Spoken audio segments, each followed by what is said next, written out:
Salam. Oke, Assalamualaikum warahmatullahi wabarakatuh. Shalom, Om Swastiastu, Namo Buddhaya, Salam Kebajikan, Rahayu. Selamat pagi, selamat datang kita aturkan pada hadirin sekalian dalam seminar satu disertasi program Doktor Seni Institut Indonesia Bali. Perkenalkan, nama saya Yosef Julius yang hari ini akan memandu jalannya seminar pada pagi hari ini yang diselenggarakan secara daring melalui Zoom meeting. Seminar satu ini diselenggarakan untuk memaparkan dan mendiskusikan seminar satu disertasi dari saudara Muksin Patriansah dengan judul Representasi Estetika Kain Jumputan Nusantara. Oke, bersama ini juga saya ucapkan selamat datang yang saya hormati. Salam Ibu kepada Ibu Nyoman Dewi Febriani. Selamat pagi Ibu. Oke, sambil menunggu, saya perkenalkan bahwa Ibu Nyoman Dewi Febriani merupakan co-promotor satu yang telah datang. Sambil kita menunggu, ada promotor, Profesor Dr. Andes Iketut Muka, MSI,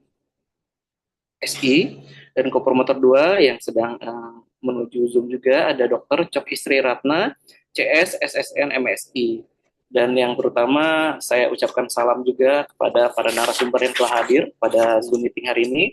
Ada narasumber satu, yaitu Bapak Dr. Erwan Suryanegara MSN, selaku sejarawan, budayawan, pakar Kedaton Sriwijaya, Pusat Kajian Sriwijaya, dan juga ada narasumber dua dari Ibu Nadina Sukma Salim, SPD MDS, merupakan founder dan art director, desainer juga dari Shoes and Bags Palembang, desainer fashion dan praktisi seni. Lalu yang terakhir ada narasumber tiga, Bapak Aji Windu Fiatra, SSN MSN, yang merupakan akademisi dan peneliti tekstil Sumatera Selatan. Oke, jadi pada sesi hari ini, seminar ini akan dilaksanakan dan dipresentasikan oleh Bapak Muksin Patriansah dalam waktu kurang lebih 10-15 menit. Lalu setelahnya akan dilangsungkan seksi dari narasumber. Waktunya juga sama, kurang lebih 10-15 menit. Mungkin tanpa memperpanjang waktu, saya persilahkan kepada Bapak Muksin Patriansah. Waktu dan layar, saya persilahkan. Ya, terima kasih Pak Yosef atas waktunya. Baiklah, saya mulai. Bismillahirrahmanirrahim. Assalamualaikum warahmatullahi wabarakatuh. Salam sejahtera bagi kita semua. Salam, Om Swastiastu, Namo Buddhaya, salam kebajikan, Rahayu. Yang terhormat Bapak dan Ibu narasumber yang telah hadir, yakni Bapak Dr. Erwan Suryanegara MSN selaku sejarawan, budayawan, pakar Kedatuan Sriwijaya dan Ketua Pusat Kajian Sriwijaya Visip Unsri. Selanjutnya, saya ucapkan terima kasih kepada Ibu Nandina Sukma Salim, SPD MDS, selaku akademisi, desainer fashion, dan pelaku usaha. Kemudian kepada Bapak Aji Windu Fiatra, SSN MSN, selaku akademisi dan peneliti tekstil Sumatera Selatan. Saya ucapkan ribuan terima kasih atas kehadiran dari ketiga narasumber saya. Selanjutnya, saya ucapkan terima kasih kepada yang terhormat tim promotor yang terdiri dari Prof. Dr. Anusdi Ketut Muka, P, MSI selaku promotor yang segera akan hadir di Zoom ini. Beliau mungkin ada halangan sedikit. Kemudian kepada yang terhormat Ibu Nyoman Dewi Febriani, ST, MA, PhD selaku kopromotor satu saya yang sudah hadir. Terima kasih Bu Dewi atas waktunya. Kemudian kepada yang terhormat Ibu Dr. Istri Ratna, CS, SSN, MSI selaku kopromotor dua saya. Beliau juga eh, telat untuk menghadiri Zoom ini karena ada meeting di tingkat Koprodi. Kemudian pada kesempatan ini saya menyampaikan terima kasih yang sebesar-besarnya kepada tim promotor yang telah memberikan bimbingan, arahan, serta masukan yang sangat berharga mulai proses penyusunan proposal dan pelaksanaan seminar satu ini. Baiklah, saya izin share Pak Muksin, saya. mungkin sebelumnya mohon maaf tadi ada kesalahan dari saya. Ya. Eh, Mungkin bisa kita ini dulu ya, Ibu Hmm. Nyoman Dewi Febriani boleh memberikan sambutan dulu. Mohon maaf Ibu atas kekurangan saya.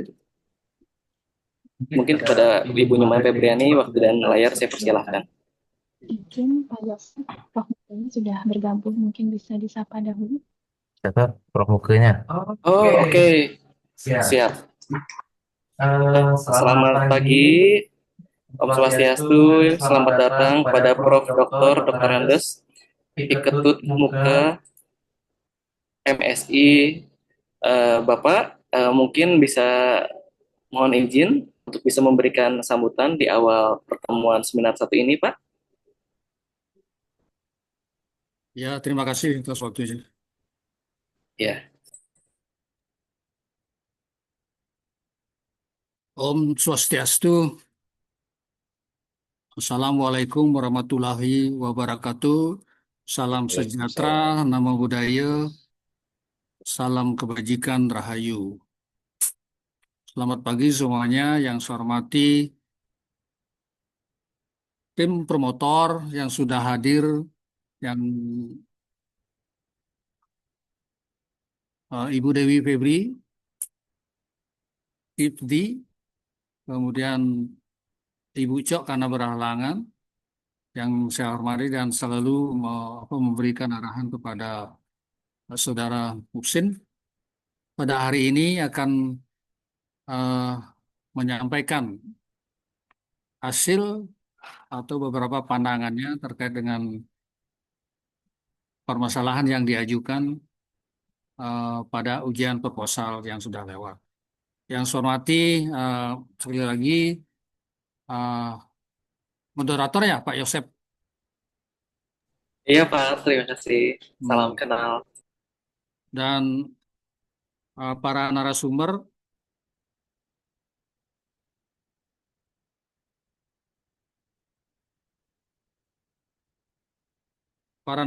diantaranya ada Dr. Erwan Suryanegara, MSN, kemudian ada Ibu Nadina Sukma Salim, MDS, kemudian ada Aji Windu Wiatra, SSN, MSN. Nah, Ya, salam Pak. tiga narasumber yang saya hormati pada hari ini sudah pasti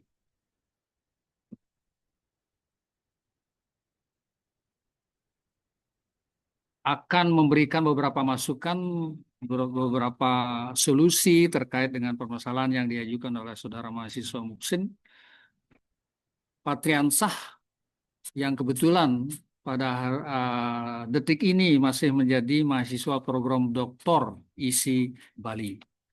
Nah, oleh karena itu, eh, Bapak Ibu, teman-teman peserta seminar yang lain juga mohon beberapa masukan, boleh nanti saja, selain yang terpenting adalah narasumber, untuk pendalaman kajian terkait dengan representasi estetika kain jumputan Nusantara yang ditulis oleh Saudara Muhsin Patriansah.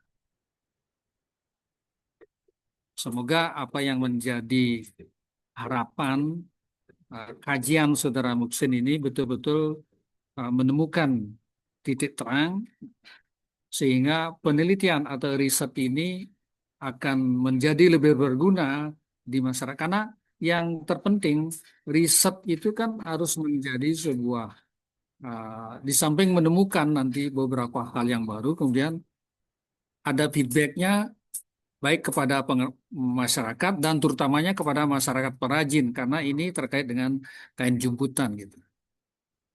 Ya, oleh karena itu masukan dan arahan, saran dan dari para narasumber terutama, kemudian dari peserta boleh nanti silakan untuk pendalaman kajian representasi estetika ini. Saya tidak terlalu panjang. Demikian yang dapat saya sampaikan. Saya dari tim promotor dan Ibu Dewi Febri akan selalu terbuka menerima masukan, dan setelah itu kita siap akan diskusikan bersama, terutama kepada Muksin Patriansah. Demikian yang dapat saya sampaikan. Waktu saya serahkan kepada Yosep Julius sebagai moderator. Terima kasih. Oke, terima kasih Prof. Muka atas sambutan dan pembukaannya. Oke, baiklah. tanpa memperpanjang waktu lagi, mungkin kita langsung aja ya kepada Bapak Muksin Patriansah. Waktu dan screen saya persilahkan. Terima kasih Pak Yosep atas waktunya. Saya ulangi kembali untuk pembukaan saya karena tadi ada miss sedikit. Ya, saya ucapkan Assalamualaikum warahmatullahi wabarakatuh. Salam sejahtera bagi kita semuanya. Salam, Om Swastiastu, Namo Buddhaya, salam kebajikan, Rahayu. Yang terhormat kepada ketiga narasumber saya yang terdiri dari Bapak Dr. Erwan Suryan Negara, kemudian Ibu Nanida Sukma Salim, SPD MDS, kemudian Bapak Aji Windu Fitra MSN. Terima kasih atas kehadirannya. Kemudian selanjutnya kepada yang terhormat tim promotor saya yang terdiri dari Profesor Dr. Iketut Muke, MSI selaku promotor, kemudian Ibu Nyoman Dewi Febriani, PSD selaku ko-promotor 1, kemudian Ibu Co Istri Ratna, MSI selaku ko-promotor 2. Saya ucapkan ribuan terima kasih yang sebesar-besarnya atas bimbingan dari tim promotor saya sehingga saya bisa melaksanakan seminar 1 saat ini. Selanjutnya saya ucapkan terima kasih juga yang sebesar-besarnya kepada para audiens yang telah hadir di acara seminar 1 saya ini. Baiklah, saya coba share ini PPT.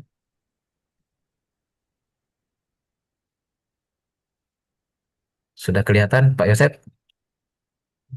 Nah, PPT-nya sudah? Ya, sudah. Sudah. Oke. Ya, judul seminar 1 disertasi saya ini adalah representasi estetika kain jemputan Nusantara. Di bagian pendahuluan, saya menjelaskan terkait dengan kain jemputan adalah salah satu kain tradisional Indonesia yang dibuat dengan teknik pewarna rintang atau resisting. Tujuannya untuk menghalangi sebagian kain agar tidak terkena zat pewarna sehingga menghasilkan motif-motif tertentu. Teknik ini biasanya dilakukan dengan cara mencubit, kemudian menjemput, dan mengikat kain. Selanjutnya dicelupkan ke dalam zat pewarna. Teknik ini juga dikenal dengan nama TND atau celup ikat. Sebagian bisa juga dilakukan dengan teknik tusuk jelujur, artinya kain ditusuk dengan benang dan menariknya hingga kain menjadi kerut dan rapat. Kemudian kain jemputan juga terdapat di beberapa negara lainnya, seperti di India itu ada namanya Badani, kemudian di Jepang ada Shibori, kemudian di Amerika ada TND. Nah, beberapa pakar dan ahli juga memiliki pendapat yang sama bahwa teknik ini disebut dengan resisting. Artinya, teknik ini merupakan istilah umum mencakup berbagai teknik tradisional maupun modern seperti jemputan, pelangi, shibori, badani, dan juga TND. Selanjutnya, kain jemputan memiliki nilai histori. Nah, artefak kain itu memiliki sifat bahan yang tidak tahan lama, cepat lapuk karena kelembapan, suhu, jamur, bakteri, atau dimakan rayap. Nah, kelemahan ini membuat adanya keterbatasan konteks sejarah karena kain merupakan bahan yang tidak awet sehingga catatan sejarah tekstil itu sering tidak lengkap. Namun demikian, kain jemputan Nusantara memiliki akar sejarah yang panjang yang dapat ditelusuri jejaknya pada masa Kerajaan Sriwijaya. Tradisi ini kemudian mengalami perkembangan di masa Kesultanan dan bertahan hingga masa kini sebagai salah satu warisan budaya tekstil yang tetap dilestarikan. Nah, saya mengutip dari beberapa pendapat ahli terkait sejarah masuknya kain jemputan ke wilayah Nusantara. Yang pertama itu dari Samin tahun 2015 halaman 56 menjelaskan bahwa pengaruh kesenian tekstil ini juga berkembang pada masa Sriwijaya dari abad 5 hingga abad ke-13. Kemudian saya mengutip dari bukunya Sukanti dan kawan-kawan tahun 2000 halaman 15 menjelaskan bahwa keberadaan Sriwijaya sebagai negara maritim dan pusat perdagangan bandar terbesar di Sumatera sudah barang tentu banyak berhubungan dengan pedagang-pedagang asing terutama India, Cina, dan Arab. Kemudian saya mengutip dari hasil penelitian Samsudin dan kawan-kawan tahun 2021, tahun 19 menjelaskan bahwa jejak sejarah kain jemputan dapat dilihat pada bagian tapak atau dudukan arca tokoh 1 yang dikoleksi oleh Museum Bala Putra Dewa. Arca ini bergaya seni Sriwijaya dari abad ke-8 hingga ke-9 Masehi. Berikut hasil eh, gambar yang saya coba ambil dari buku Samsudin pada bagian lapik atau dudukan arca tokoh 1 itu terdapat ragam hias yang menyerupai motif bintik-bintik pada sewet jemputan. Kemudian saya mencoba untuk menelusuri dan menelaah ke museum. Kemudian saya menemukan bahwa Ada kain pada bagian lutut, bagian lapik, atau dudukan dari Arca Tokoh II, koleksi Museum Bola Putra Dewa juga terdapat ragam hias yang menyerupai motif bintik-bintik pada sewet jumputan. Itu dapat dilihat pada gambar yang tertera di slide. Kemudian, secara nilai histori pada zaman Kesultanan Palembang itu memiliki nilai histori yang sebagai pakaian adat pengantin. Jadi fungsi kain jemputan itu sebagai pakaian adat pengantin Palembang atau disebut dengan Asian Gede. Kemudian selanjutnya berdasarkan itu fenomena yang penulis lihat, yang pertama, kain jemputan Nusantara mencerminkan kekayaan tradisi tekstil Indonesia yang memiliki nilai histori, kultural, dan estetis yang tinggi. Kemudian kedua, adanya transformasi dan pergeseran fungsi sebagai busana tradisional yang bersifat sakral menjadi produk kreatif dan bernilai ekonomis. Kemudian yang ketiga, sebagai identitas budaya dari suatu daerah yang tercermin dari pola motif dan warna yang dihadirkan.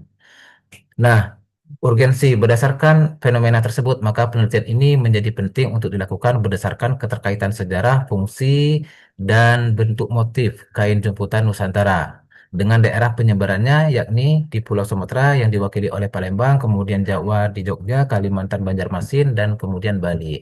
Berdasarkan penelitian sebelumnya, di sini penulis mengambil 5 penelitian sebelumnya. Yang pertama dari Nur Hayati tahun 2018 itu lebih fokus kepada pelestarian, kemudian penelitian yang dilakukan oleh Sugeng Wardoyo dan Suryo Triwidodo itu terkait dengan inovasi perancangan motif TND Yogyakarta. Kemudian dari Zaidan Almas itu terkait dengan nilai budaya, spiritualitas, dan falsafah dalam kain sasiringan Banjarmasin. Kemudian Yudiantara tahun 2024 ini terkait dengan teknik pewarnaan jemputan di Singaraja.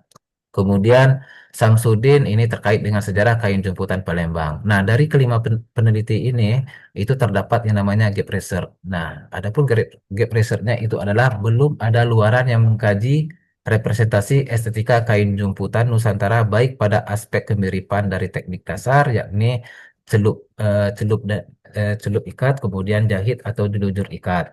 Nah, perbedaan corak motif dan warna yang dihasilkan serta keterkaitan nilai sejarah, estetika, dan fungsi. Dari gap research ini terdapat nantinya ditemukan suatu novelty dan luaran terbaru. Nah, selanjutnya terkait dengan ruang lingkup. Ruang lingkup penelitian ini dibatasi pada perwakilan wilayah Nusantara yang hingga kini eksis menghasilkan kain jemputan yakni Pulau Sumatera di Palembang, kemudian Jawa di Jogja, Kalimantan di Banjarmasin, dan kemudian di Bali. Kajian dilakukan melalui pendekatan komparatif dan gabungan studi dokumentasi serta kunjungan pada perwakilan sentra pembuatan kain jemputan yakni Kampung Kain Tuan Kentang di Kota Palembang dan di Desa Kalianget, Kabupaten Buleleng, dan Desa Kemasan, Kabupaten Kelungkung, Bali. Nah, dari fenomena tersebut urgensi, kemudian rumusan masalah dari penelitian ini ada 3 poin. Yang pertama, bagaimana keterkaitan sejarah dan dari perkembangan kain jemputan Nusantara. Kemudian yang kedua, bagaimana representasi estetika dan makna simbolik kain jemputan Nusantara. Kemudian yang ketiga, bagaimana pendekatan komparatif dengan cara melacak pola motif dan teknik dan pewarnaan pada kain jemputan Nusantara. Nah, selanjutnya, tujuan penelitian ini itu adalah mengkaji keterkaitan nilai histori dan sejarah perkembangan kain jemputan Nusantara, kemudian mengkaji nilai estetis dan nilai simbolik, kemudian menganalisis, melacak, dan mengidentifikasikan ciri khas pola ragam hias dan warna kain jemputan Nusantara. Selanjutnya, manfaat secara teoritis itu adalah hasil penelitian ini diharapkan mampu memperdalam konseptual seni. Kemudian penelitian ini diharapkan berkontribusi dalam menambahkan khasanah pengetahuan wastra Nusantara, khususnya kain jemputan Nusantara. Kemudian penelitian ini diharapkan bisa menjadi bahan rujukan bagi kaum akademis dan memiliki kontribusi terhadap disiplin ilmu lainnya dalam melakukan riset dan kajian terhadap kain jemputan Nusantara.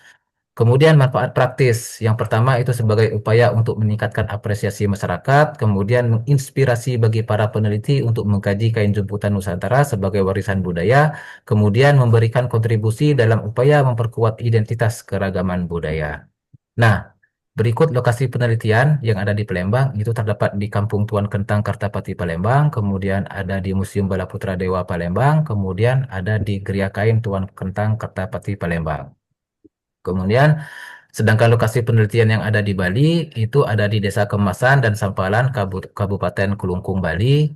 Kemudian ada di Desa Kalianget, Kabupaten Buleleng, Bali. Kedua desa ini masih aktif dan eksis dalam memproduksi kain jemputan Bali. Kemudian saya juga kemarin sempat pergi ke pasar-pasar swalayan untuk melihat pemasaran produk dari kain jemputan Nusantara, kain jemputan yang ada di Bali itu sendiri. Selanjutnya, berikut objek penelitian kain jemputan Palembang. Itu ada motif bintik 7, kemudian ada motif bintik 9, kemudian ada motif bintik-bintik. Ini hanya beberapa kain yang saya cantumkan di slide. Kemudian objek penelitian yang ada di Bali. Itu ada motif bintik-bintik segi 4, kemudian ada motif cakra, tumpal bordir, kemudian ada motif biang lala, kemudian ada motif segi 5. Dan masih banyak motif lagi yang sudah penulis identifikasi. Selanjutnya ada kain jemputan Banjarmasin, motif kembang sulur, kemudian motif bunga tulip, kemudian motif kembang Borneo, kemudian motif Wijaya. Selanjutnya ada kain jemputan Yogyakarta, ini masih dalam proses identifikasi data karena sejauh ini baru ini yang saya temukan. Selanjutnya untuk bab 2 konsep penelitian dan landasan teori. Nah, untuk landasan teori di sini, saya bermulai dari kain jemputan Nusantara sebagai objek penelitian saya, dan itu merupakan produk kebudayaan yang memiliki histori atau sejarah terkait dengan wilayah penyebarannya di Nusantara. Kemudian adanya suatu perkembangan baik itu teknik, motif, dan pewarnaan. Nah, kain jemputan ini nanti akan dilihat secara nilai sosial dan budaya. Kemudian nilai estetika, bentuk, warna, teknik, dan corak motif. Nah, dari kain jemputan Nusantara ini nanti akan timbul yang namanya representasi estetika kain jemputan Nusantara. Kemudian landasan teori. Grand teori di sini saya menggunakan teori representasi, kemudian teori estetika Jacob Sumarjo, kemudian teori semiotika Roland Barthes, dan didukung oleh teori pendukung yakni teori fungsi seni Edmund Burke-Feldman. Nah, teori representasi Stuart Hall ini menjelaskan bahwa representasi berhubungan dengan cara suatu makna dikonstruksi dan diartikulasi melalui simbol, bahasa, atau tanda. Kemudian Hall juga menjelaskan bahwa representasi merupakan mekanisme penting dalam penciptaan dan pertukaran makna di dalam kebudayaan. Selanjutnya, Hal juga mengembangkan konsep kultural circuit yang terdiri dari 5 aspek utama, yakni representasi, identitas, produksi, konsumsi, dan regulasi. Nah, secara definisi, representasi itu dapat diartikulasikan sebagai artikulasi melalui bahasa, simbol, dan tanda. Kemudian, identitas itu adalah jati diri. Kemudian, produksi itu adalah proses penciptaan produk budaya, yakni kain jemputan. Kemudian, konsumsi itu adalah menerima, menanggapi, menafsirkan, dan menggunakan. Kemudian regulasi itu adalah aturan, norma, dan kebijakan. Hal inilah yang nantinya akan dilihat pada kain jemputan sebagai representasi budaya masyarakat pendukungnya. Kemudian landasan teori estetika ini saya menggunakan Jacob Sumarjo. Kemudian Jacob Sumarjo menjelaskan bahwa estetika paradoks adalah teori yang menjelaskan bahwa keindahan dalam kebudayaan Indonesia bersifat paradoksal, yaitu mengandung dua hal yang berlawanan tetapi saling melengkapi. Contohnya, raga dan jiwa, bentuk dan makna, tradisi dan modernitas, keteraturan dan kebebasan. Selanjutnya, di samping itu, Sumarjo menjelaskan bahwa kreativitas dalam wujud seni mencakup dua aspek, yakni nilai intrinsik dan nilai ekstrinsik. Maka segi kreativitas dalam seni harus ditinjau dari dua sudut tersebut. Selanjutnya, landasan teori semiotika, saya menggunakan semiotika Barthes. Barthes menjelaskan bahwa tanda denotasi adalah tanda tingkat pertama, kemudian konotasi adalah tanda tingkat kedua, kemudian pada lapisan makna tingkat kedua inilah mitos itu berada, membentuk satu ideologi, fragmen, dan budaya masyarakat pendukungnya.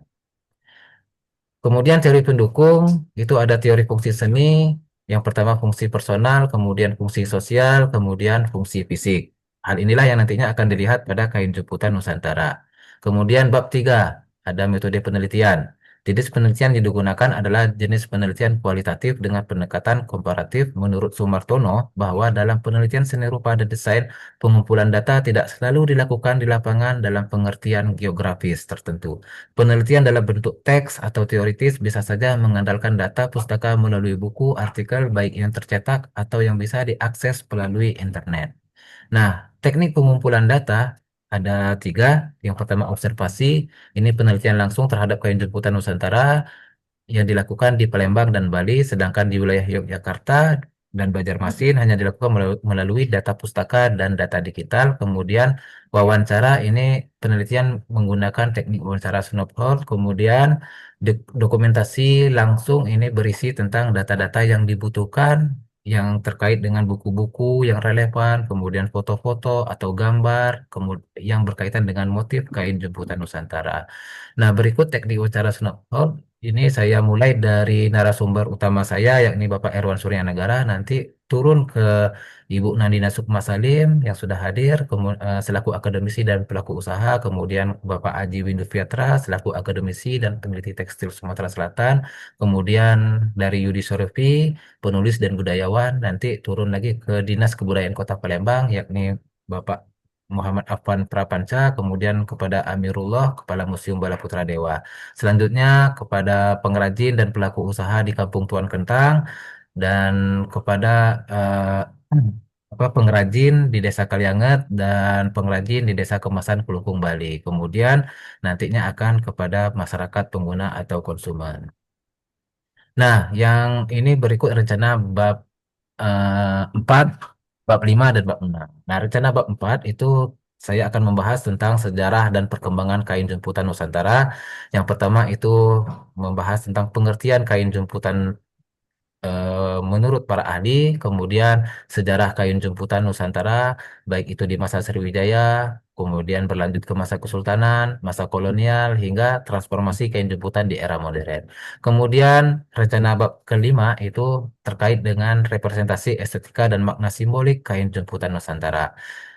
Yang pertama, kain jemputan sebagai representasi budaya berdasarkan teori Stuart Hall, yakni cultural circuit. Kemudian, estetika kain jemputan Nusantara sebagai kreativitas seni berdasarkan teori wujud seni intrinsik dan ekstrinsik. Kemudian, makna simbolik berdasarkan teori mitologi Roland Barthes.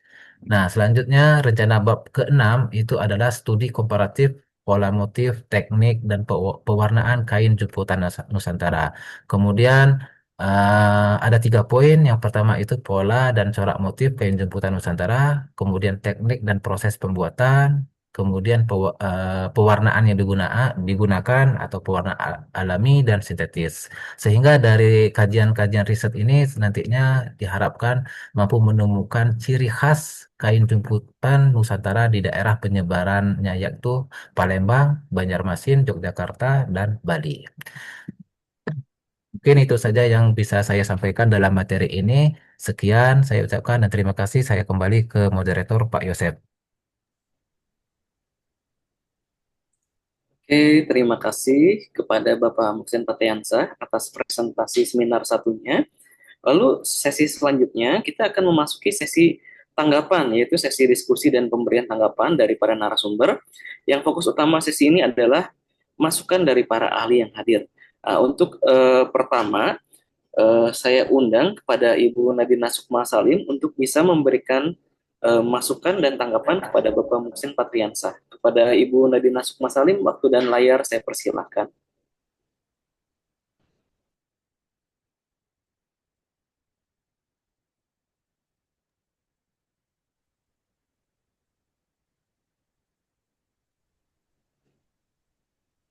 Ibu Nadina, apakah ada di Zoom?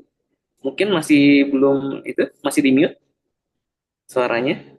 Oh ya, baik, selamat pagi. Apa suaranya udah nyampe? Kedengeran? Sudah Bu. Iya, Oh, terima kasih kedengeran. Bu. Ya. Silakan. Terima kasih atas kesempatannya. Baik, salam kenal. Perkenalkan, nama saya Nadina Sukma Salim. Pada hari ini saya berkesempatan untuk menyampaikan insight dari saya selaku pemilik usaha yang menggunakan kain jumputan sebagai ornamen pada produk-produk saya. Bapak Ibu moderator, Bapak Ibu promotor dan teman-teman audiens sekalian, saya tertarik menggunakan kain jumputan Palembang sebagai objek karya produk fashion karena kain jumputan sebagai produk lokal yang berkembang dan masih terjaga dengan baik di Kota Palembang.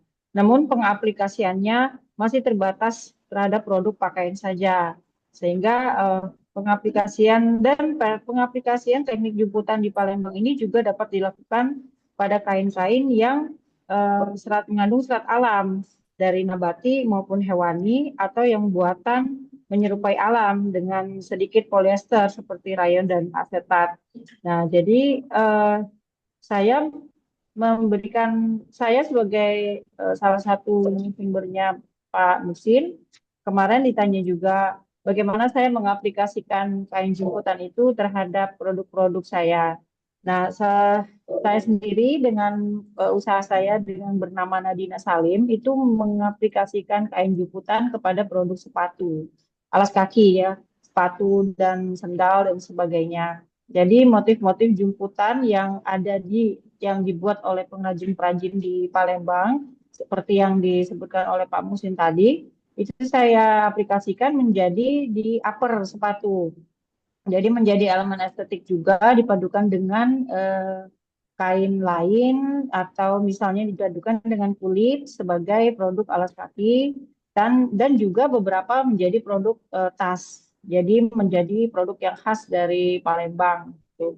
Nah, selama pengalaman saya mengaplikasikan kain jemputan pada produk-produk usaha saya, eh, pada awalnya teman-teman pengrajin itu bingung, oh apa emang bisa dijadikan produk sepatu gitu kan, dijadikan produk alas kaki.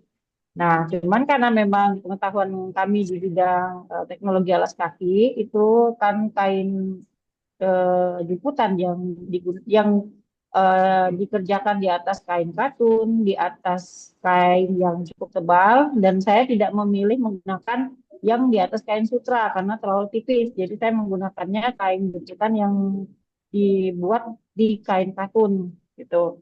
Nah, jadi ketika melihat hasilnya mereka merasa puas dan menurut mereka oh ini tuh ternyata bisa ya diaplikasikan ke produk lain selain pakaian gitu. Nah, jadi dan memang secara nilai ekonomis hasilnya juga disukai oleh masyarakat lokal karena menjadi sesuatu hal yang baru yang bisa memberikan identitas dari Kota Palembang kami. Nah, terus juga dari pengalaman saya mengaplikasikan kain jemputan ke produk sepatu yang saya laksanakan itu kain-kain jemputan ini ada eh, beberapa motif yang tadi juga sudah disampaikan seperti motif titik 7, titik 9, terus motif patut, terus kemudian ada motif luncung dan sebagainya.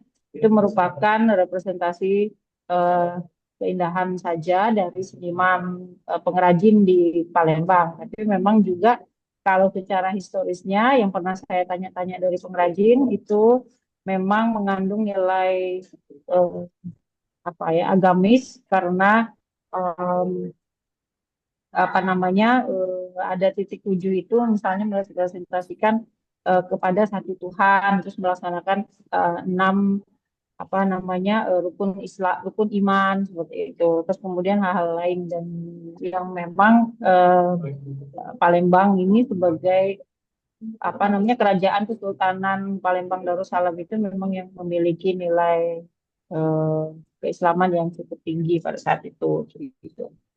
Eh, Apalagi ya Pak. Nah, terus kemudian juga oh ya yang saya temui juga selama menggunakan kain jumputan sebagai eh, produk saya itu kain jumputan banyak di apa namanya diaplikasikan selain di kain katun dan kain sutra sebenarnya kain jumputan juga bisa dipasang maksudnya bisa dikerjakan di kain-kain seperti kain beludru kayak ini yang saya sedang pakai itu apa namanya jadi motif mungkin cukup berat bagi pengrajin untuk nggak kelihatan oh nggak kelihatan gambarnya Nah ini, nah ini kain hilang-hilang. Nah ini kain jumputannya muncul di, terlihat nggak ya?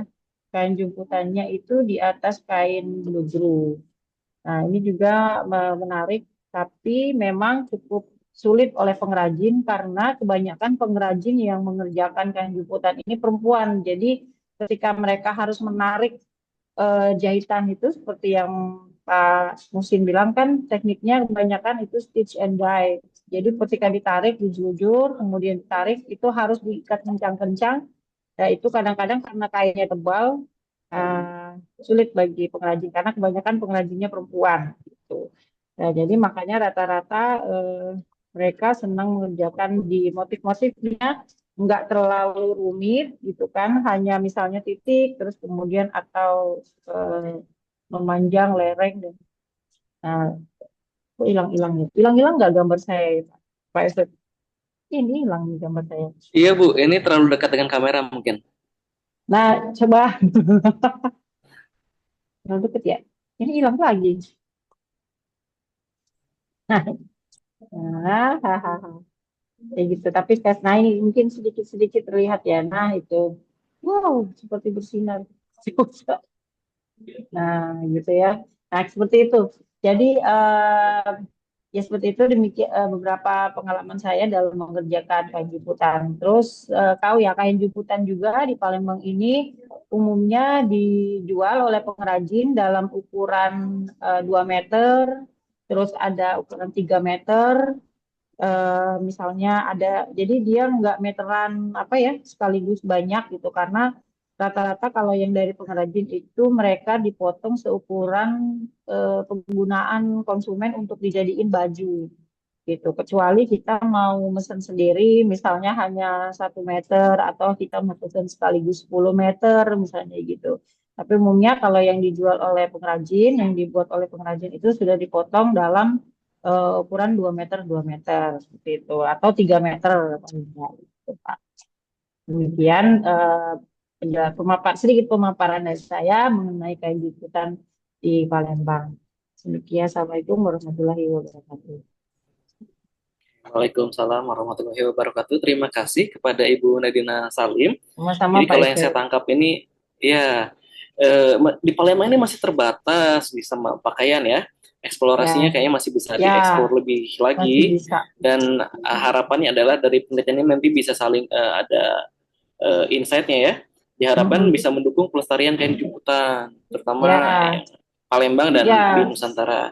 betul. Mungkin mungkin pengrajin nggak kebayang kalau misalnya kain juputan ini mungkin motifnya bisa diatur menjadi bentuk sejadah atau diatur menjadi sebuah untuk sarung ukuran sarung bantal kursi atau misalnya menjadi taplak meja seperti itu kan untuk home decor itu belum banyak yang ngolah terus kemudian apalagi ke arah yang lain selain pakaian itu yang karena masih karena kebayangan saya kalau misalnya mereka dijual dalam bentuk 2 meter 2 meter 2 meter. Nah, itu ada motif-motif yang terbuang ketika dipotong. Kalau misalnya kita mau dijadiin benda bukan pakaian gitu atau bukan suatu kain panjang kayak gitu. Seperti itu, Oke, Pak. Ibu Nadine Salim, mungkin nanti tanggapannya Pak Muksin di akhir aja ya. Kita Ya, lanjut sekarang ke kasih penanggap Pak. kedua dari narasumber yang saya hormati tentu saja Bapak Dr. Erwan Suryanegara, MSN. Waktu dan layar saya persilahkan kepada Bapak Erwan. Baik, terima kasih Saudara Yosep Pak selaku moderator. Selamat untuk Saudara Muhsin Patriansah yang telah sampai pada sidang seminar 1 Terima kasih, Yai. Terima kasih, Pak Irwan. eh, disertasinya. Selamat pagi menjelang siang kepada tim promotor. Ada Profesor siapa tadi dan juga ada Doktor siapa promotor 1 dan promotor 2. Serta narasumber yang lain, Saudara Nadina Salim dan Saudara Windu Piatra, Haji Windu Piatra. Assalamualaikum, Kiai. Saya sangat mendukung dengan adanya kajian atas eh, kajian atas estetika terhadap kain jumputan Nusantara ini, karena ini tentunya akan mengangkat hasil budaya yang selama ini bersifat kerakyatan ke dalam kancah akademis. Artinya sudah masuk ke dunia kajian ilmiah. Nah, dengan begitu tentunya diharapkan nanti akan ada pengembangan-pengembangan, baik itu teknis maupun media maupun pemanfaatan dari kain jumputan itu sendiri di dalam masyarakat. Sehingga dia akan sama seperti kain yang lebih populer dari kain jumputan, misalnya seperti kain batik yang sudah mendunia.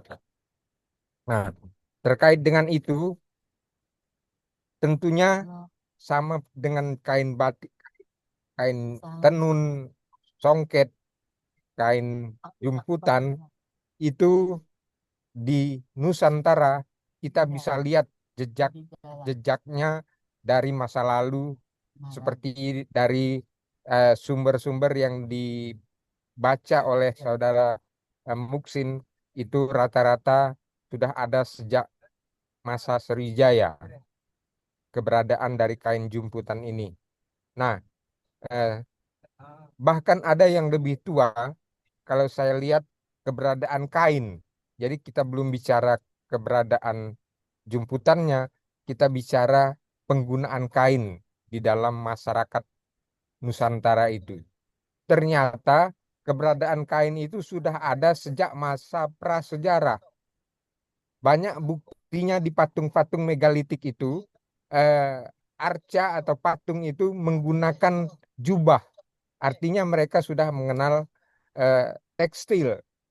Nah, itu juga mungkin perlu menjadi bahan dasar dari kajian saudara Muhsin, bahwa memang kain jumputan itu bukan hanya baru masa era sejarah, tapi dia sudah ada sejak masa sejarah. Itu salah satunya. Nah, mengapa sebaran kain jumputan ini cukup luas di Nusantara? Ada disebutkan di Bali, ada di Kalimantan, ada di Jawa, ada di Sumatera. Itu karena kita tahu sebagaimana hasil penelitian dari peneliti Jepang terhadap Sriwijaya, bahwa dikatakan pada masa Sriwijaya itu sudah dikenal, sudah ada 14 bandar pelabuhan dagang di Sriwijaya itu yang besar. Seperti diantaranya pelabuhan-pelabuhan lama itu, misalnya di Sibolga. Itu pelabuhan Sriwijaya masa era Sriwijaya. Kita banyak banyak tidak tahu tentunya bahwa Bandar Sibolga itu sudah ada sejak masa Sriwijaya. Demikian juga bandar di Panai, Aceh. Itu bandar pelabuhan perdagangan dari masa perjalanan ekonomi atau perjalanan eh, perdagangan samudra dari masa Sriwijaya. Demikian juga di Barus, Sumatera Utara, di Riau, di Jambi, di Pulau Rimau, dan banyak lagi di Nusantara ini. Ada, kalau menurut penelitian peneliti Jepang, itu ada 14 bandar dagang masa Sriwijaya. Tentunya itu turut menyebarluaskan perdagangan atau penyebaran kain jumputan maupun kain tenun yang lain yang ada di Nusantara ini. Mungkin eh, itu juga perlu menjadi bagian yang bisa dilihat, di mana di daerah Bali, daerah daerah Kalimantan, daerah eh, Jogja, daerah Palembang, yang merupakan bagian dari 14 bandar dagang masa Sriwijaya itu. Nah, di situ terlihat sebaran daripada kain jumputan itu. Nah, Saudara Muksin Patriansah tentunya akan lebih mengkaji juga tentang estetikanya dari bentuk jumputannya sendiri. Karena jumputan kita tahu salah satunya adalah teknik ikat celup.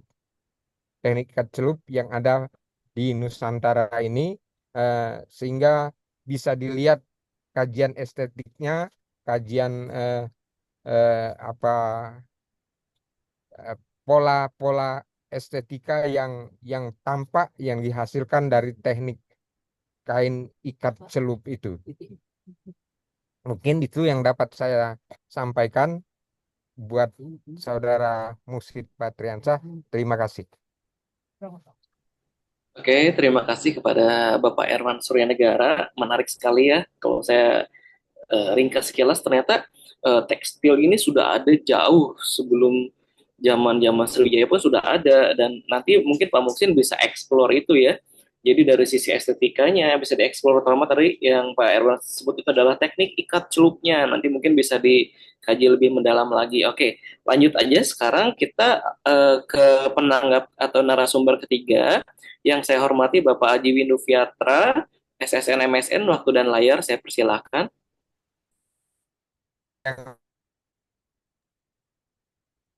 Oke, terima kasih Pak Yosep. Sa- untuk waktu yang sudah disiapkan untuk menanggapin apa yang sudah disampaikan oleh Pak Musin Patriansa.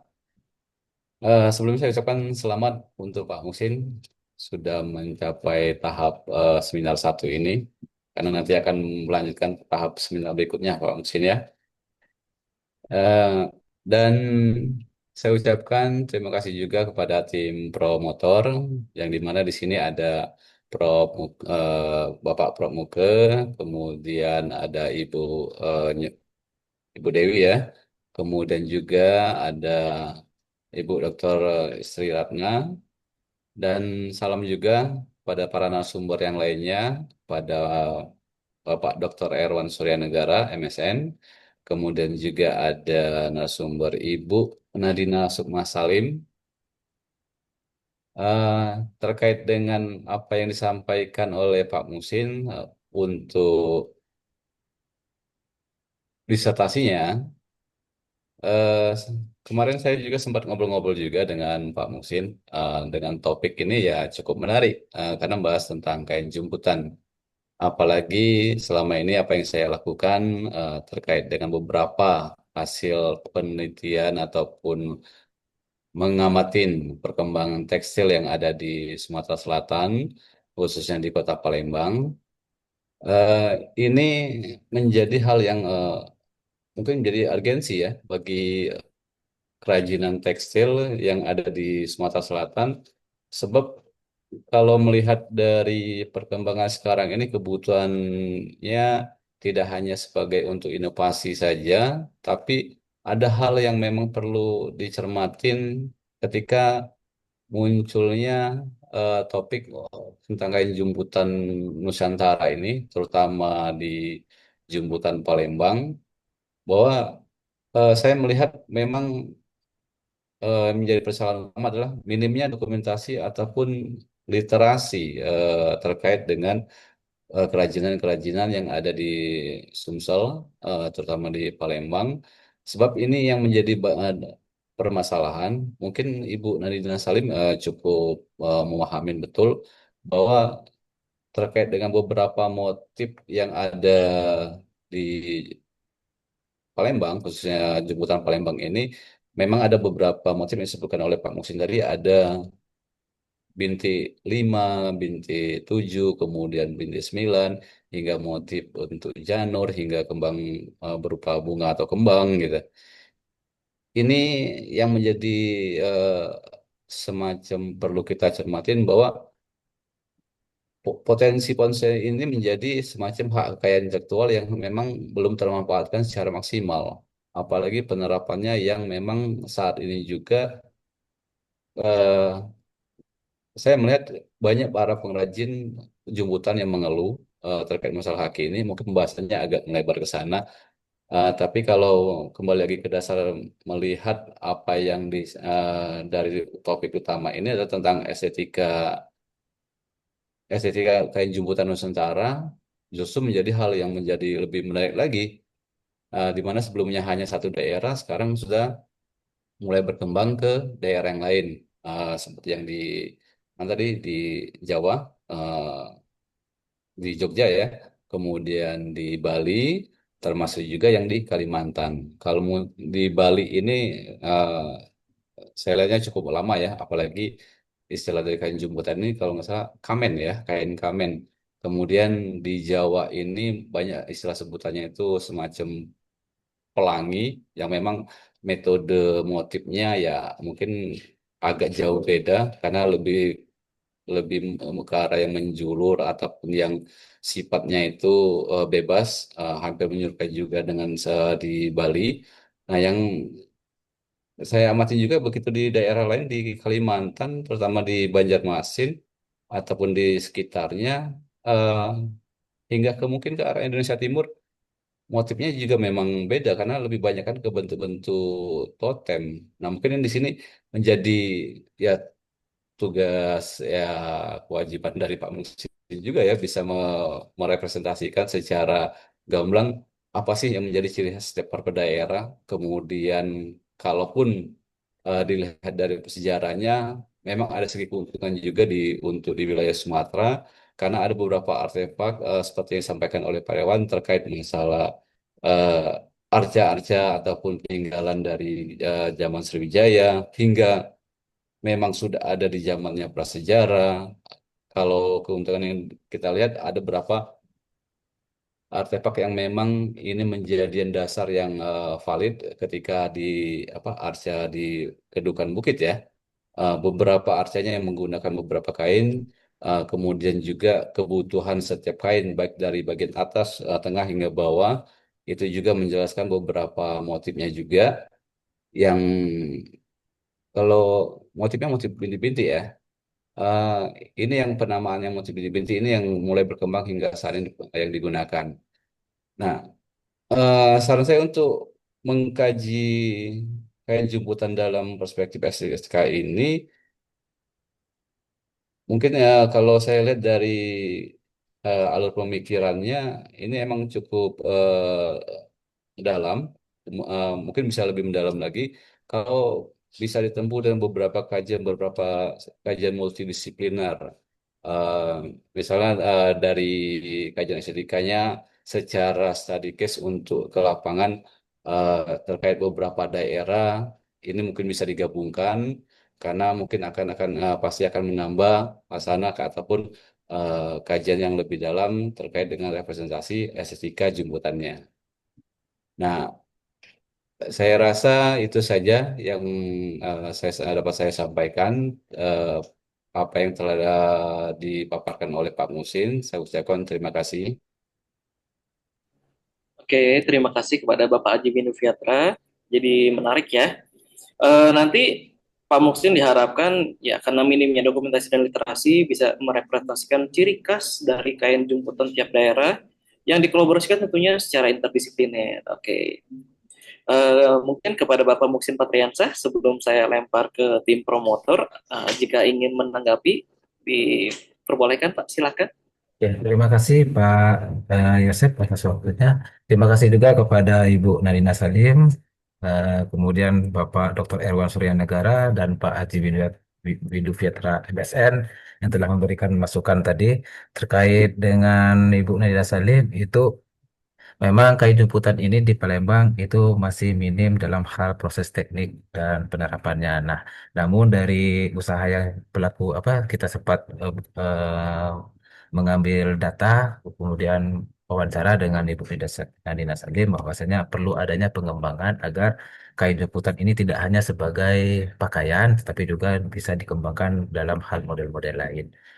Oke, terima kasih Bu. Nah, ya, mungkin itu menjadi catatan saya melihat perkembangan fungsi gitu ya, perkembangan kemudian nanti yang salah satu rencana pembahasan saya di bab kelima kalau nggak salah itu terkait dengan transformasi perkembangan dari kain jeputan Nusantara yang awalnya sebagai bahan pakaian bisa menjadi produk yang bernilai ekonomis. Nah, pergeseran fungsi ini nanti perlu ada kesinambungan, kemudian perlu adanya suatu penyesuaian juga. Apakah nanti ya terkait yang dikatakan Ibu Nina Salim bahwa saya motif-motif bitik tujuh itu terkait yang bersifat sakral karena berbicara tentang agama, karena di agama Islam itu selalu diidentik dengan yang ganjil, misalnya 7, 5, dan 9. Nah, mungkin ini bisa kita terapkan dengan tidak menggunakan motif itu, mungkin bisa menggunakan motif bintik-bintik. Nah, representasi inilah yang nantinya kita sesuaikan dengan konteks perkembangan zaman, karena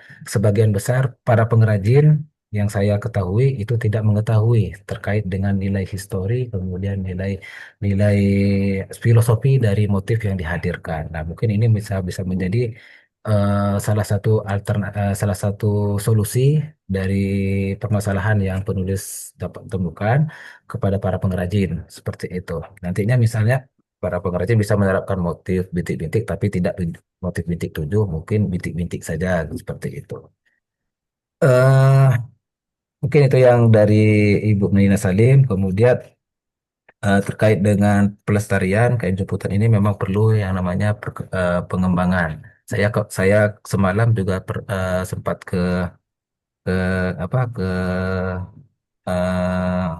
swalayan bersama keluarga melihat kain jeputan itu rata-rata ya motif yang dihadirkan itu adalah motif bintik-bintik kalau di Palembang. Nah, kemudian dari Bapak Dr. Erwan Suryanegara terkait dengan pengembangan batik ini memang secara teknis dan media untuk pelestarian itu yang nantinya akan saya coba telaah lagi Pak Erwan terkait dengan pengembangan kain jeputan ini, baik itu secara teknis dan media untuk pelestarian kain jeputan itu nanti disesuaikan dengan nilai filosofi dan nilai nilai makna dari kain jeputan itu sendiri atau motif kain jeputan itu sendiri. Kemudian ada yang terkait dengan keberadaan kain yang lebih tua, itu tidak hanya pada zaman sejarah, ini nanti coba saya telusuri lagi. Kemarin saya sudah pergi ke Museum Beberapa Dewa, memang sejauh ini yang terlihat jelas motif bintik-bintik itu pada kain jemputan itu ada pada arca satu. Mungkin yang di lain, kalau di artefak lain mungkin perlu peninjauan lain, peninjauan lagi untuk pendalaman riset saya, Pak Erwan. Mungkin itu perlu saya kaji lagi seperti itu. Kemudian ini saya menjadi pertanyaan juga salah satu dari hasil bimbingan saya dengan kopromotor saya kemarin itu terkait dengan penyebaran kain liputan ini kenapa ada di beberapa daerah Nusantara. Nah, itu ternyata saya dari Pak Erwan selaku pakar Sriwijaya, beliau menjelaskan bahwasanya ada 14 pelabuhan terbesar di masa Sriwijaya. Nah, mungkin ini salah satu indikator penyebaran dari kain jemputan yang ada di Nusantara. Terima kasih Pak Erwan atas masukannya dan ini menjadi bahan eh, diskusi selanjutnya di MKPD ya Pak Erwan ya. Beliau juga selaku dosen MKPD saya gitu. Nah, selanjutnya dari Bapak Aji Widufiatra ini terkait dengan urgensi. Memang dari awal saya melihat minimnya literasi dan dokumentasi terkait dengan aktif kain rebutan Nusantara.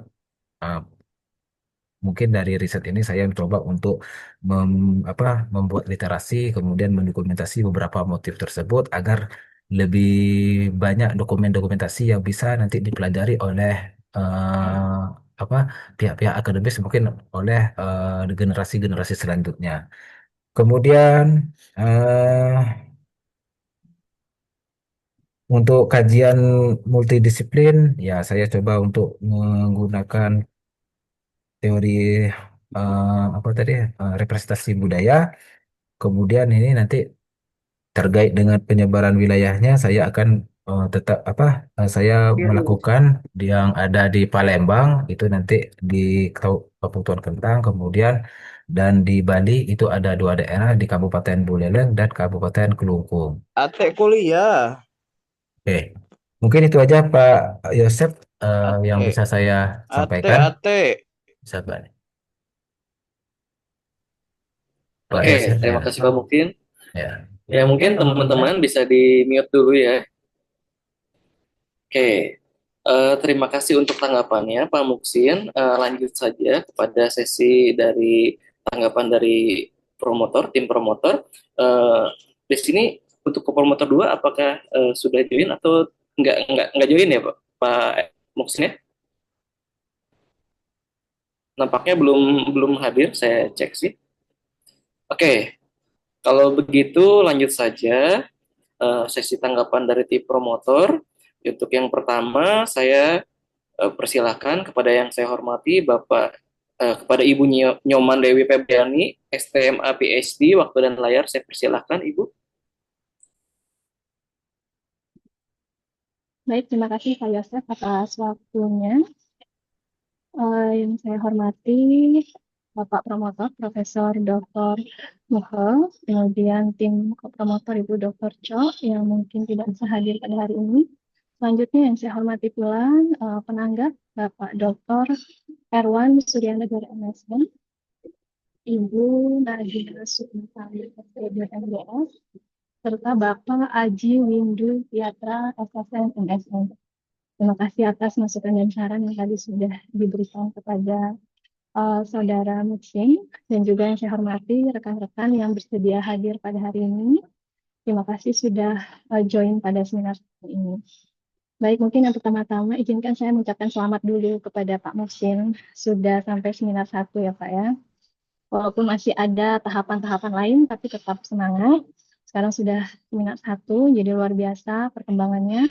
Kemarin setelah proposal, dengan berbagai masukan, sekarang sudah bisa mempresentasikan dengan lebih baik dan detail tentang rencana penelitian ke depannya. Nah, kalau menurut saya pribadi, perluasan objek yang diangkat jadi seperti studi kasus gitu ya, mengangkat kain jemputan baik yang ada di Palembang, kemudian di Banjarmasin, Jogja, dan Bali, itu memang tugas yang tidak mudah, tapi saya yakin nanti Pak Muksin pasti bisa melaksanakan. Yang penting nanti didetailkan aja dulu prosedur penelitiannya gitu ya Pak ya. Terlebih tadi saya mendengar masukan dari Bapak Dr. Erwan yang sangat menarik mengatakan bahwa ada 14 pelabuhan bandar dagang Sriwijaya gitu di Indonesia. Dan juga mungkin nanti di sana bisa diulas kenapa 4 daerah ini yang masih mempertahankan apa namanya kerajinan yang masih mirip tekniknya walaupun mungkin ada perbedaan estetika maupun motif di dalamnya. Jadi mungkin nanti itu bisa diulas juga Pak Muksin karena saya yakin sejarah itu pasti juga akan mempengaruhi hasil budaya yang muncul baik itu motif maupun tekniknya. Pasti nanti di sana ada kesesuaian dengan konteks budaya yang muncul di masing-masing daerah. Kemudian tadi juga dijelaskan tentang dari Bu Nadirna Sukma Salim menjelaskan bahwa ternyata teknik jemputan tidak hanya di kain katun maupun sutra ya Bu ya. Dan saya cukup amazed gitu ya, ternyata bisa di kain bludru gitu. Saya belum pernah melihat kain jemputan yang dibuat di atas kain bludru. Jadi tadi saya ditunjukkan, saya penasaran banget tuh melihatnya walaupun dari jauh. Dan saya penasaran juga tekniknya karena bludru kan sebenarnya ada uh, apa namanya tidak rata gitu permukaannya. Nah, kemudian mungkin nanti itu bisa diulas ya Pak Muksin karena itu ada perkembangan di situ. Jadi yang di awalnya mungkin hanya di sebatas kain katun ataupun sutra, tapi ternyata bisa diaplikasikan ke jenis kain yang bahkan mungkin bertekstur gitu. Kemudian juga tadi dari Pak Aji Windu Piatra juga mengungkapkan bahwa motif yang berkembang itu cukup beragam. Jadi tadi saya mendengar kalau karena kebudayaan Muslim dia lebih geometris gitu ya, tapi beranjak ke timur bentuk motifnya mungkin seperti berkembang gitu, tergantung dari perkembangan konteks budayanya. Nah itu juga bisa jadi kata kunci ya Pak Muksin, apa namanya dikategorikan dia mungkin geometris, apakah mungkin nanti ada kesesuaian flora, fauna, perkembangannya gitu di daerah selain Palembang yang menggunakan teknik jemputan. Jadi terima kasih banyak untuk masukannya Bapak Ibu penanggap dan kemudian nanti Pak Muksin nanti setelah ini kan lanjut ke proses penelitian ya.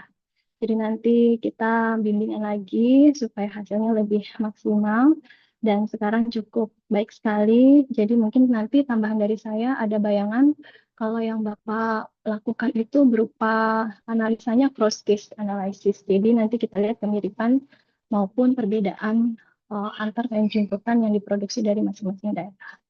Jadi sekian masukan dan tanggapan dari saya. Waktu saya kembalikan kepada moderator Bapak Yosef. Oke, terima kasih kepada Ibu Nyoman Dewi Febriani atas masukan tentu saja sangat berharga. Oke, langsung saja dan yang terakhir mungkin kepada Prof. Muke bisa memberikan masukannya atau sekalian memberikan penutup ya Prof. Muke untuk di akhir ini kepada Profesor Dr. Andes Ketut Muke, waktu dan layar saya persilahkan.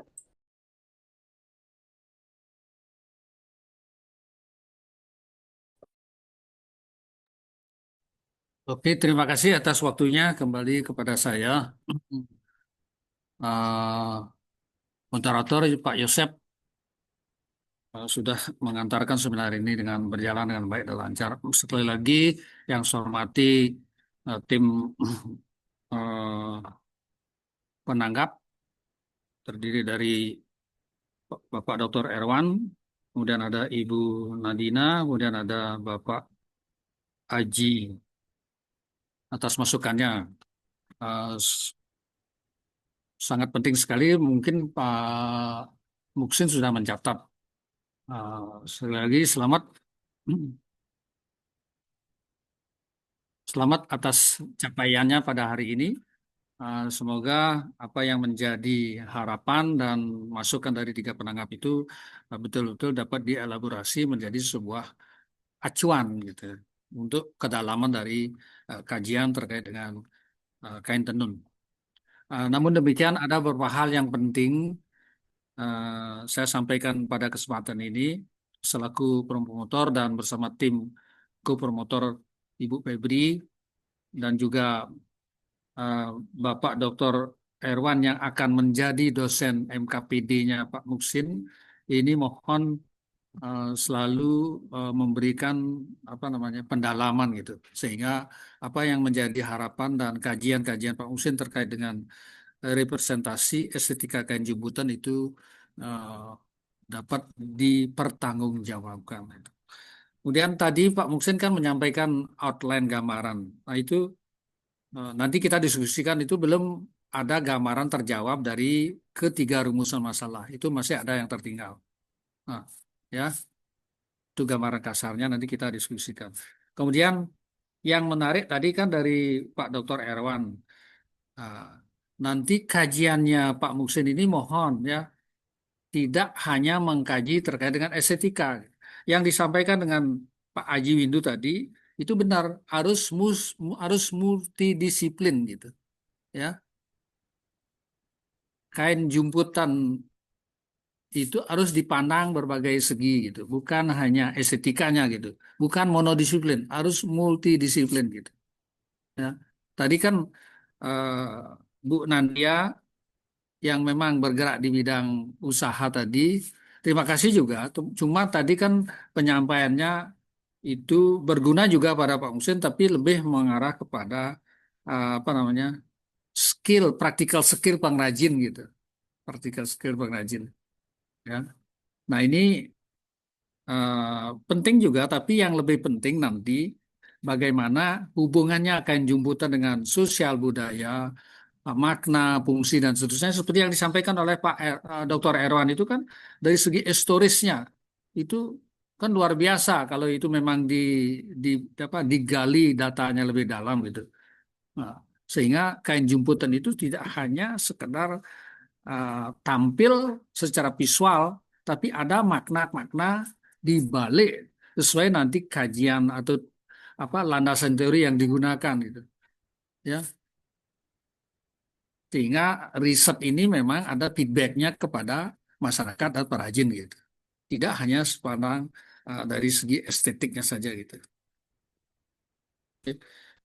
Demikian yang dapat saya sampaikan nanti silakan Pak Musin lebih intens diskusi bersama Dr. Erwan yang selaku dosen FKPD kan, benar? Dengan tim kita selaku promotor juga Ya, siap, siap. dan teman-teman yang lain uh, di apa baik yang hadir pada uh, siang ini ataupun teman-teman lain yang mungkin Pak Musin pandang yang kompeten di bidang kain atau eh, yang menguasai lah gitu Ya, di infonya gitu. Nah, ya, kemudian yang terakhir tadi kan belum disebutkan juga kenapa Pak Muksin ini mesti apakah sampel ini cukup mewakili nanti ini perlu ditegaskan lagi. ya, Kenapa Bali itu ada Buleleng dan Telungkung? ya, Pandangan saya Nusantara kenapa Bali, kenapa Kalimantan, kenapa Palembang? ya, Gimana daerah lain? ya, Nah, ini belum juga secara jelas ya, disampaikan ini apakah sampel ini mau cukup mewakili ya ini perlu di dinarasikan lagi gitu.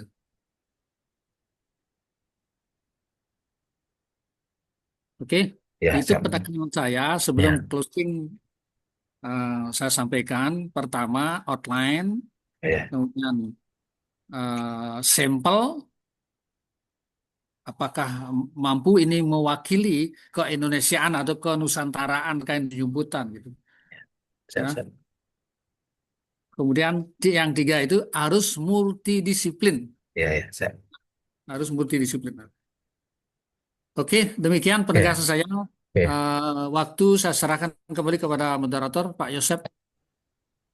Oke, terima kasih buat kesimpulan yang mendalam dari Prof. Muke. Oke, mungkin dengan berakhirnya simpulan dan closing dari Profesor Dr. Ikutut Muke MSI, maka berakhir pula kegiatan seminar 1 disertasi dengan judul Representasi Estetika Kain Jemputan Nusantara pada pagi hari ini. Kepada Bapak Muksin Patriansa, saya ucapkan selamat. Sampai ketemu lagi kita di seminar 2 dan Mohon, kepada para mohon hadirin sekalian. Pak Ya, Yosep, mohon fotonya, screenshot. ya, ya, siap Pak. Ya, sebelum kita tutup, mungkin para hadirin bisa mengisi absen dan bisa menyalakan kameranya buat kita foto bersama. Di sini ada 61 partisipan. Mungkin kita bisa di page yang pertama. Di sini ada 3 page. Boleh dibuka kameranya, diberikan senyum terganteng dan tercantiknya. Oke, saya mulai untuk foto yang pertama. 1, 2, 3. Oke, untuk yang page kedua. 1, 2, 3. Lalu page yang ketiga, yang terakhir. Senyum ya. 1, 2, 3. Oke, itu aja kepada pada hadirin, tim promotor, tim narasumber. Saya ucapkan terima kasih banyak. Dan sekali lagi, pada hadirin jangan lupa isi absensi karena akan mendapatkan sertifikat. Itu aja. Terima kasih. Om Swastiastu. Assalamualaikum warahmatullahi wabarakatuh. Selamat siang. Waalaikumsalam. Oke, selamat Terima siang. kasih. Terima Selamat kasih Pak Pak dosen. Musin. Ya, sama-sama. Terima kasih semuanya. Terima kasih Bu Dini Selim. Terima kasih Bu. Sama-sama. Terima kasih Pak Irwan, Pak Adi. Ya, Pak Musin, Ah, semangat ya, ya. semoga, Jadi semoga. ya Iya, nanti iya, kita iya, diskusi itu. Ya, WA ya. lagi, WA lagi. WA-an lagi nanti, video call. Mari. Ya, siap, siap. Selamat Pak Muksin. Iya, terima kasih, terima kasih. Selamat Pak Ya, Muksin. ya, iya, terima kasih. Pak Muksin. Ya, Silakan. siapa? Siap-siap keliling Indonesia ini.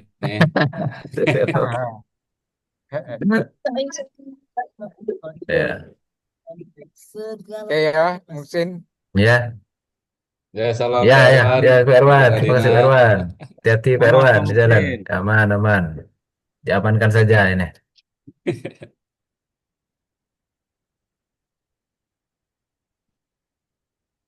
Oke, Pak Musin, saya izin lab ya. Ya, ya, ya, ya, ya, ya, Pak Edi. Terima kasih Pak Edi. Pak, sudah boleh keluar ya Pak? Boleh, boleh, boleh. Keluar aja, nggak apa-apa. Nah, Ya, terima selamat kasih ya semuanya Pak. ya. Ya, Selamat Pak, Selamat terima kasih Pak. Pak. Selamat ya, Pak. ya. Selamat Pak. Terima kasih.